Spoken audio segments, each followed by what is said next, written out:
दोस्तों, अब तक में हमने वर्डप्रेस इंस्टॉल करने का पहला चरण पूरा कर लिया है। वर्डप्रेस की जितनी भी फाइलें हमें चाहिए थी वो हमने अपने सर्वर पे पहुंचा दिया है। अब हम दूसरे चरण की तरफ यानी कि दूसरे स्टेप नंबर 2 की तरफ बढ़ेंगे।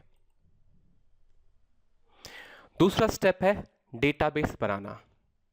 दोस्तों, बिल्कुल घबराएं नहीं क्योंकि ये बहुत ही आसान है और ये सबसे छोटा ट्यूटोरियल होगा अब तक का।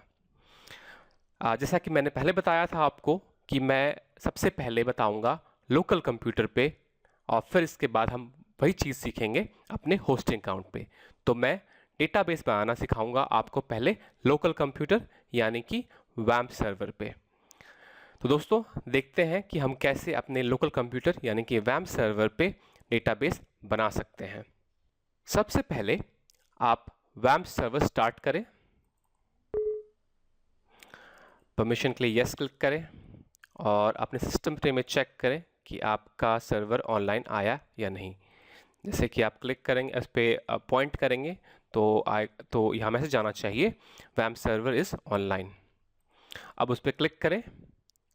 जैसे ही आप क्लिक करेंगे वैम्प सर्वर पे आपके सामने पॉपअप मेन्यू आएगा। अब डेटाबेस बनाने के लिए हमें जो चीज़ यहाँ चाहिए वो है PHP My Admin। जैसे कि आप देख रहे हैं इस लिस्ट में PHP My Admin, इसके ज़रिए हम डेटाबेस बनाएंगे। तो आप इसे क्लिक कीजिए। जैसे ही आप इसे क्लिक करेंगे आपके सामने ब्राउज़र पे एक वेब पेज ओपन होगा और वो है PHP My Admin जो कि MySQL से कनेक्टेड है और यहाँ से हम डेटाबेस मैनेज कर सकते हैं, क्रिएट कर सकते हैं। आप ये चीज़ ये डेटाबेस PHP My Admin जो है आप डायरेक्टली वेब ब्राउज़र पे भी एक्सेस कर सकते हैं। इसके लिए आपको ब्राउज़र पे टाइप करना होगा localhost/PHP My Admin। दोबारा दोहराता हूँ, localhost PHP My Admin। आप ये लिख के एंटर करेंगे ब्राउज़र पे तो आपके सामने वही पेज आ जाएगा। तो दोस्तों, चलते हैं, अब बनाते हैं डेटाबेस। डेटाबेस बनाने के लिए आपको होम पेज पे जाना होगा। बाय डिफ़ॉल्ट ये होम पेज पे ही होता है। अगर आप होम पेज पे नहीं हैं तो आप होम आइकन पे क्लिक कर दीजिए।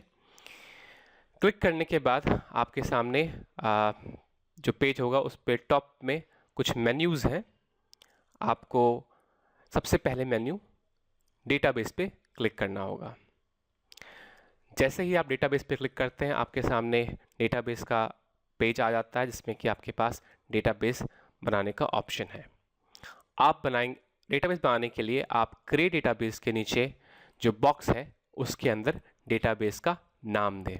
फॉर एग्जांपल अभी मैं एक टेस्ट डेटाबेस बनाना चाहता हूं तो मैं इसको नाम दूंगा XYZ।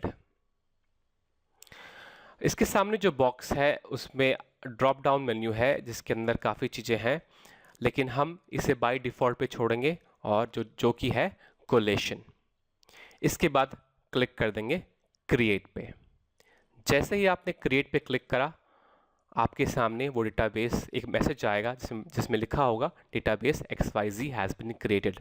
और अगर आप नीचे जो लिस्ट अवेलेबल थी उसमें अगर आप देखेंगे तो यहाँ पर अवेलेबल है XYZ एज अ डेटाबेस। और अगर आप लेफ्ट हैंड साइड पे देखेंगे तो यहाँ पर भी हमारे पास एक एंट्री आ गई है XYZ डेटाबेस पे। तो अगर आप इस पर क्लिक करेंगे XYZ डेटाबेस पे तो आप अपने सामने जो है अब डेटाबेस देख सकते हैं। यहाँ पर अभी कुछ भी नहीं है क्योंकि इसके अंदर कोई भी एंट्रीज नहीं हुई है और हमें इसके अंदर कोई एंट्रीज नहीं करनी है। ये सब कुछ ऑटोमेटिक होगा। हमारा काम सिर्फ था डेटाबेस बनाना जो कि हमने बना दिया है। अब यहाँ एक एडिशनल चीज़ बताना चाहता हूँ कि जो भी डेटाबेस बनता है उसके साथ एक यूज़र एसोसिएटेड होता है। लोकल कंप्यूटर पे यानी कि वैम्प सर्वर पे ये यूज़र होता है रूट और पासवर्ड होता है ब्लैंक यानी कि पासवर्ड नहीं होता है। तो हमें ये चीज़ यहाँ पर नोट करनी है।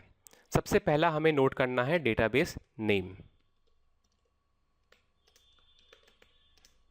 हमने बनाया था डेटाबेस XYZ, ये हमारे डेटाबेस का नाम है। अब डेटाबेस का यूज़र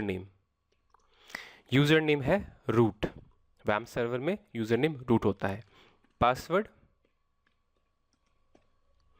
पासवर्ड है ब्लैंक, यानी कि कुछ भी नहीं। तो हम इसे नोट करके रख लेंगे। नोट करना इसलिए ज़रूरी है क्योंकि ये इन्फॉर्मेशन हमें आगे वर्डप्रेस इंस्टॉल करने में काम आएगा। तो ये इन्फॉर्मेशन अपने पास आप कहीं सेव करके रख लीजिए। तो ये था डेटाबेस बनाना अपने लोकल सर्वर पे। तो था ना दोस्तों, बिल्कुल आसान, इसमें कोई भी दिक्कत नहीं। सिर्फ आपने डेटाबेस क्रिएट करना है, आपने सिर्फ नाम डालना था और क्रिएट बटन पे क्लिक करना था, आपका डेटाबेस तैयार हो गया।